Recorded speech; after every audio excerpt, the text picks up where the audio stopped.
3월 12일 KMA 뉴스 브리핑입니다.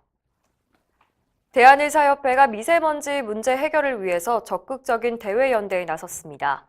의협은 어제 바른미래당 이현주 의원, 원자력 정책연대와 함께 국회에서 기자회견을 열었는데요. 미세먼지와 초미세먼지로 인한 국민건강 위협과 대책 방안에 대해서 설명했습니다. 최대집 의협회장은 미세먼지 발생을 줄이는 저감 대책과 건강 피해를 예방하기 위한 적응 대책을 총론적으로 논의해야 할 때라면서 의료계가 과학적인 통계 자료를 통해서 국민 건강의 피해 정도를 밝히고 예방책을 제시하겠다고 밝혔습니다. 특히 미세먼지와 관련된 국회 토론회를 열고 세계보건기구와의 연대를 통해서 국제적인 해결 시도도 추진하겠다고 강조했습니다. 이현주 의원은 의협과 미세먼지가 국민 건강에 미치는 해악을 구체적인 수치를 가지고 논의해야 한다고 지적하면서 정부가 우선 의학적으로 제대로 된 정보를 제공해야 한다고 요구했습니다. 국민건강보호위원회 장석일 부위원장은 초미세먼지가 1세제곱미터당 10마이크로그램 증가하면 폐암 9%, 뇌혈관 질환 사망률 10%, 청식 증상은 29% 늘어난다고 언급했습니다. 정부와 대화 단절을 선언한 최대집 의협회장이 수가 협상을 재개할 수 있다고 밝혔습니다. 최 회장은 6일 출입 기자들과 가진 간담회에서 정부가 초제진료 30% 인상과 원예 처방료 부활에 대한 구체적인 일정을 제시한다면 협상에 참여할 수 있다는 의사를 밝혔습니다.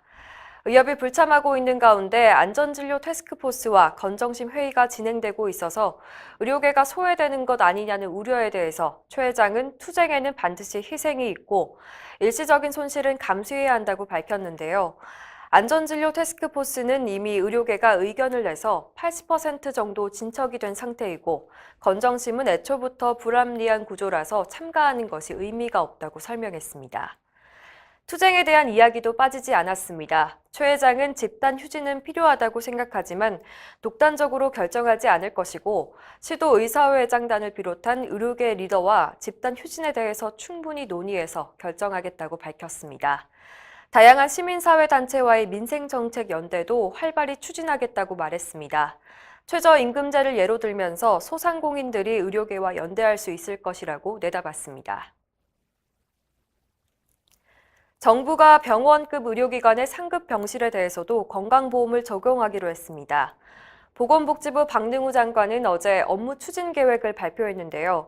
지난해 7월 상급병원과 종합병원 2, 3인실에 건강보험 적용을 확대한 것에 이어서 올해 하반기부터는 병원급과 한방병원 2, 3인실까지 건강보험을 확대하기로 했습니다. 이 경우 의원급을 제외한 사실상 모든 2, 3인실 병상에 대해서 적용되는 것이기 때문에 환자의 대형병원 쏠림을 우려하는 개원가의 거센 반발이 예상이 됩니다. 이와 더불어 정부는 MRI와 초음파의 급여와도 지속적으로 확대시켜서 예정대로 2021년까지 건강보험 적용을 완료한다는 계획을 밝혔습니다. 박 장관은 이날 원격의료 재추진 계획도 함께 전했습니다. 스마트 진료라는 이름으로 재추진되는 것인데요.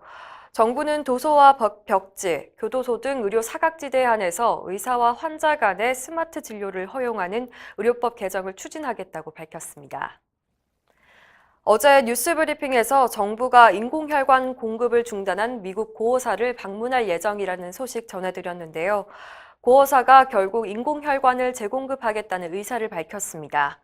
고호사는 답신을 통해서 수술에 긴급하게 필요한 20개의 소화용 인공혈관을 즉시 공급하고 향후 추가적인 공급에 대해서는 한국 정부와의 대화를 통해서 해결하겠다고 밝혔습니다. 고호사는 어제 공식 입장문을 통해서 심혈관 질환을 앓고 있는 아이들 가족의 우려를 충분히 이해한다면서 한국 시장에 대해서는 대체품이 없는 의료기기에 대해서는 제한적으로라도 재공급하는 것에 대해 적극적으로 고려하고 있다는 입장을 전했습니다. 또한 해당 의료기기 현황을 파악하고 한국 내 규제 요구사항을 준수할 수 있도록 관계자들과 협력하고 있다고 덧붙였습니다. 정부는 고호사와의 적극적인 대화를 통해서 인공혈관의 국내 공급 문제를 조속히 해결할 것이라고 밝혔습니다. 한편 박능우 보건복지부 장관은 소아심장 수술에 필요한 인공혈관 공급 중단과 관련해서 세계보건기구에 문제를 제기하겠다는 입장을 밝히기도 했습니다. 이상으로 뉴스브리핑을 마칩니다. 자세한 사항은 의협신문을 참고하시길 바랍니다.